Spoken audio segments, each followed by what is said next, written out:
holatlarda qo'llaymiz. Masalan, o'zimiz ham bilmaymiz nima uchun bunaqa o'zimiz tutyapmiz, qanaqa fikrlayapmiz, qaysi holatda qanaqa reaksiya ko'rsatyapmiz. Lekin bizni ajdodlarimiz ham shunday bir reaksiya ko'rsatgan bo'lishi mumkin ekan. Shu holatda. Undan ham olib foydalanamiz. Albatta buning ustiga yana bizning keyingi tajribalarimiz ham qo'shiladi. Boshqa insonlar, atrofimizdagilar masalan o'zini tutishida biz xafa bo'lib qolamiz yoki bo'lmasam bizga yoqmasligi mumkin. Aslida u ham xuddi shunaqa ajdodlardan kelyapti ma'lumot va ustiga qo'shilgan tajriba. Shundan kelib chiqqan holda harakat qilar ekan. Buni biz to'g'ri qabul qilishni o'rganishimiz kerak ekan.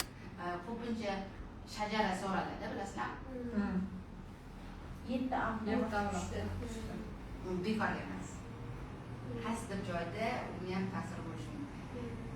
Agar biz tug'ilganimizdan keyin juda yaxshi условияda, sharoitda yaxshi tarbiyalar, yaxshi insonlar ichida katta bo'lsak, yomon ma'lumotlar kamroq bizni boshqarar ekan. Informatsiya. Ya'ni ajdodlardan kelgan. U yo'q emas, u bor. Lekin bizni super egomiz shakllanadi, jamiyatdan olgandan keyin u kuchlilik qiladi, o'sha yomon nima deydi? Yomon hislatlarni tenovoy tarafimizni bekitib turadi. Bostirib turadi. Lekin bu o'tgan safar ham sizlarga aytdim, agar bizda o'sha qo'rquv bo'lmasa, jazo olishdan biz bemalol o'sha tenovoy, ya'ni bekitgan tarafimizni chiqaramiz. Bu hammada bor. Endi qaranglar, o'ziga xosligi. Bu kollektiv, onsizlik kollektiv har doim bizda saqlanib qolar ekan. Eng qizig'i, keyin biz buni yana o'zimiznikini ham qo'shib farzandlarimizga o'tkazamiz. Farzandlarimiz ham bizdan, ham ajdodlardan yana o'zinikidan qo'shib o'zini farzandiga o'tkazadi. Va bu har bir individga xos. Mana qaranglar, oilada 3 yoki 4 ta farzand. Ota yaxshi odam bo'lmadi deylik. Mas'uliyatsiz bo'ldi. Uyim joyim deydigan erkak bo'lmadi. Bolalariga ham qaramadi deylik. Oilasidan ham voz kechib ketdi. Biron bir ishni zo'r tayinli qilmadi. Prosta hozirgi kuni bilan yashadi. Shunaqa odamlar bor, to'g'rimi? Shuni farzandlari qaysidiri bo'lishi mumkin, ikkitasi bo'lishi mumkin, hammasi bo'lishi mumkin, bittasi shu otaga o'xshagan. Qo'rqatvoq. Qolgani shunaqa emas. Qolgani harakat qildi, o'zimizda ishlayapti, o'qiyapti, nimadirga erishyapti. Lekin shu ichida qaysidir bo'lishi mumkin, xuddi shu otaga o'xshagan. Farzand emas, nabiralarda ham bo'lishi mumkinmi? Через поколение bo'lishi mumkin. Nimaga unaqa bo'lyapti? Sababi o'sha tarbiya paytida qayerdadir xatolik ketgan, lekin bu xatolik hammaga bir xil ketgan. To'g'rimi? Hamma bolaga bir xil ketgan. Faqat farqi shundaki, o'sha temperamenti susroq bola ko'tarolmagan. Va o'sha ajdodlardan kelayotgan keraksiz, zararli qo'rqatvorni chiqishiga sharoit yaratadi. Va u kelajakda o'sha nima deydi? Zarar kunanlar deydi, parazit odamlar. O'shalardan bittasi bo'ldi. Qolganida psixika kuchli bo'ldi, temperament yengib o'tdi. Lekin odamlar buni endi qabul qilish xohlamaydi, конечно, o'shani nima qiladi? Yoqtirmaydi, yomon ko'radi, boshqa qiladi. Lekin bu yerda o'sha psixika ham katta rol o'ynaydi. Zaif bo'lish, yoki kuchli bo'lish. Chunki bitta oilada aytamadim, kimdir ahmoq bo'lishi mumkin, kimdir geniy bo'lishi mumkin. Unga o'sha bari xohlaymizmi yo'qmi? Biz ham o'sha ajdodlarimiz, otamiz, do'damizni nimalari o'tib kelayotgan belgilari. Xuddi shunaqa yaxshi tarafi ham kimgadir zo'r o'tishi mumkin. Masalan, geniy bo'lgan bo'lsa, olim bo'lgan bo'lsa, ili bolada, ili nevarada ko'rinishi mumkin. Zo'r bo'ladi. Yoki bo'lmasam, u o'tdi-da o'sha zo'r xususiyat, geniylik. Lekin bola o'sayotgan sharoit zo'r emas edi. Tarbiya, e'tibor, jamiyat uncha yaxshi emas. Ana geniylik bor-u, ko'rinmay qoladi. Tengvoyisi chiqib keladi. Chiqmay qoladi. Tengvoyda bekitilgan o'sha geniylik, olimlik. Uni ham chiqishiga yo'l qo'yishmadi. Bostirib qolib ketdi. Eng qizig'i ko'p emas, hammada o'ziga yarasha qobiliyati bor, talanti bor. Lekin ko'p holatlarda shunaqa bekitilib qolib ketadi. Tashqariga chiqmay qoladi. Uni chiqarsa bo'ladi. Ba'zan ota-ona ko'rmaydi, ba'zan esa o'zi ko'madi. Bolani o'zi ko'madimi? Ota-onani o'zi bo'ladi. Bilib ham ko'rishib, anglab ham qilishib. Sen bizlar ajralishing kerak emas, sen bizdagi bo'lishing kerak. Biz sen iqtisodchi bo'lasan-da, doktor bo'lasan. Ha, shunaqa qilib ko'madi. Bu ko'milganida bu odam o'ziga xosligi bo'ladi-ku, har bir o'shani yo'qotadi. Identitetni deyiladi, o'sha yo'qotadi. Keyin bolaga ko'p travma berilganida, ya'ni bosim o'tkazilganida, bu degan abuse munosabati, ya'ni zo'ravonlik munosabati bo'lyapti. Bola o'sha zo'ravonlikni hisobiga unda himoya mexanizmi yoqiladi. Himoya mexanizmi yoqilib, o'zini saqlanib qilish kerak, ya'ni yashab qolishini saqlanib qilishi kerak. Va o'ziga xosligidan voz kechib dissotsiatsiya bo'ladi, uzoqlashadi, identitetasi yo'qolib, o'sha abuzga moslashadi. Qanaqa moslashadi? Xuddi shunaqa abuzerlik munosabat ko'chirishi mumkin. Ya'ni eng zo'r himoya bu napадение. Ertaga bu ham boshqalarga kuchaytirganlarga hamla qilish boshlaydi. Xuddi shunaqa o'ziga xosligi yo'qoldi. Yoki bo'lmasam, ikkinchisi bu yerda o'zini himoya qilish uchun o'sha abuzerga moslashadi. Ya'ni abuzer buni qanday bo'lishini xohlasa, xuddi shunday odam bo'ladi. Sen landa bo'lsan, lapashingsan, sana qo'lingdan kelmaydi, deyaptimi? Bola xuddi shunday bo'ladi. Chunki abuzer xohladi.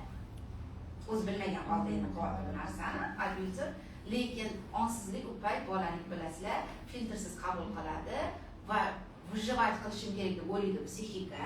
Shuning uchun u xohlagandek bo'ladi.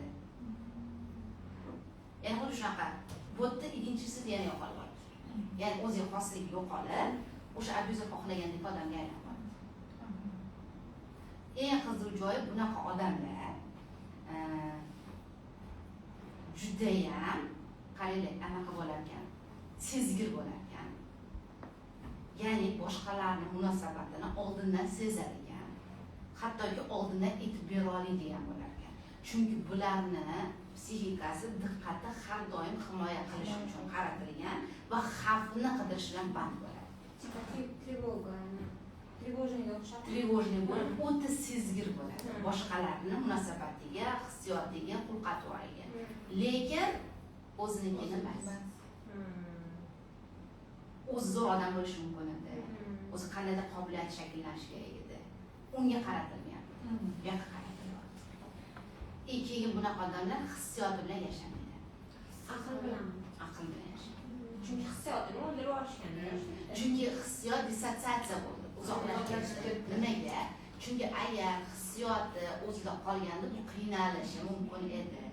Himoya mexanizmi yoqilib dissotsiatsiya bo'ladi. Hissiyotni his qilmay qo'yadi. Hissiyotni his qilishdan psixika voz kechadi. mana endi tipologiya nimadan shakllanishi ochilyapti. Yana qaranglar. Bu yerda nima bo'ladi hissiyotdan voz kechgandan keyin? Bu odam faqat ratsionalizatsiya bilan, ya'ni aql bilan o'sha kuzatish, analiz qilish, oldindan bilish bilan yashaydi. Haligi o'zini va o'zini xohishlarini his qilmaydi, eshitmaydi. Bo'ldi, rad etildi. Bu odam jertva. o'zligini yana yo'qotadi. Birinchisi bu xuddi shu abyuzerlik munosabatni ko'chirsa, ikkinchisi bu shu odamga xohlagandek bo'lish. Endi bu portallarda ham kuzatiladi, qaranglar. Ayol kishini eri abyuzer. Ayol kishi nima qiladi? Shu abyuzerga moslashadi. Oldindan bilib turadi. Eri qanaqa munosabatda hozir, bundan keyin nima qiladi u, bundan keyin qanaqa gapiradi, undan keyin qanaqa o'zini tutadi. Shu oldindan bu ayol biladi. Xuddi shunaqa abyuzerlarni boshqalar ham biladi.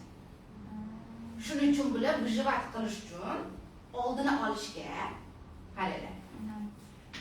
Va o'shanga mos bo'lib o'zini tutishga harakat qiladi. Masalan, sen uyda faqat mana shu xizmat qilasan va men chizgan chizig'imdan chiqmaysan. Bo'ldi, bu ayol xuddi shunaqa qiladi. Boshqa narsa qilmaydi. Yo'q, mumkin. Chunki u xohlagandek bo'lyapti. Ilqdan qaynanam yuzi bo'lishi mumkin. Sen faqat topgan pulingni ziyodga berasan, bizdan so'rab yeysan, bizdan so'rab ko'chaga chiqasan, bizdan so'rab yashaysan. Xuddi shunaqa qiladi. Bu degani bu odam yashayapti deganimi? Yo'q.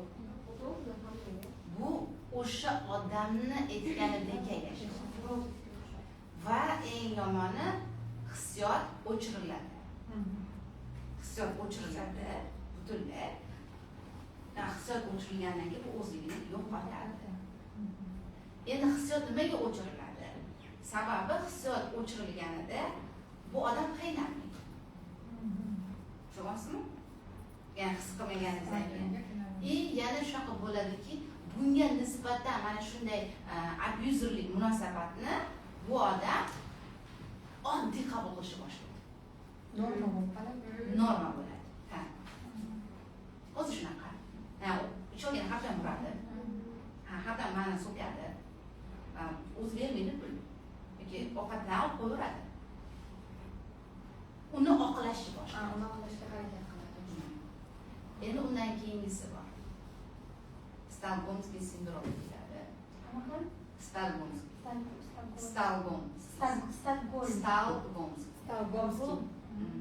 Bu жертва o'zini abyuzerga nisbatan simpatiya his qilish. Ko'p bo'ladi-ku o'zbek ayollarida erga. Hattoki maniaklarga ham. Yaxshi ko'rsin. Oqligi nimaga? Psixika shunday himoya mexanizmi o'ylab topdi. Yashash uchun, ya'ni o'lib qolmaslik uchun uni yaxshi ko'rsatish. To'g'ri. Oqlidi. U yaxshi odam o'zi. Faqat xato qilib qo'ydi, bir marta qildi. Ko'nglida kiri yo'q. O'zi toza yaxshi odam, hayot vazif qilgan. Shunaqa. Ko'p qiynalganda shu qilib qolgan. Bunda odam o'zini identitetasi, ya'ni o'ziga xosligi yo'q. Afsuski, bunaqa pozitsiyada yashaydigan odamlar, ayniqsa ayollar juda Ko'p. Normaga kirib qolgan-da. Bu xil ayollar emas, erkaklar ham bor. Masalan, onasi, otasi abyuzerlik qiladi va haligacha otasini, onasini aytganidan chiqmay, ular aytganidagi xotin majlisda ajrashadi. Xotin oldiga kirmasa kirmaydi. Ur desa uradi. Onam-ku Da oqlaydi. Aslida bu abyuzer emas. Eng yomoni qarang, kalta yeb, rasos chiqib, hech narsa qilmaydi, hamma kaltaga ega. Ana shu qilish. Bu yerda odam o'ziga xosligi yo'q.